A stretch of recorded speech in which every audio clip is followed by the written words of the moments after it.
Let's take a look at the FA Cup third round draw from 1982. It's the FA Cup third round this weekend, one of the most popular weekends in the footballing calendar. I thought we'd take a look back at the good old days.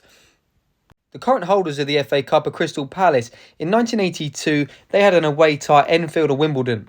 If this were played in this day and age, the gap between the two teams would be huge. Well, Crystal Palace were in the second division at this time, and in 1982, Wimbledon got relegated from the third division, probably similar to what they'll do this year. So all in all, the gap at this stage wasn't actually that much.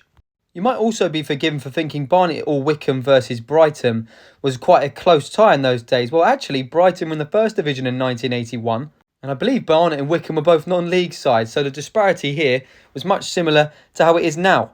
West Ham versus Everton was a major tie at this stage and at this season as well. Both sides were first division teams as they are these days. Chelsea in those days were a second division side. They had a game against Hull or Hartlepool. 4 divisions separate Notts County and Aston Villa these days. Well, in those days, they were both in the first division. Liverpool were in their dominant era at this stage. They had an away game against Swansea, who actually finished 6th in the first division that season. And look at that for a draw, the North London derby in 1982, Tottenham at home to Arsenal. Another interesting draw was Nottingham Forest versus Wrexham. That's actually being played again this weekend, albeit at the racecourse instead. I'm also not sure if the last meeting between Dorchester and Bournemouth was this game. That's a bit of a local derby. So who did your team play in the third round of the FA Cup in 1982, or were they too tin pot to be involved?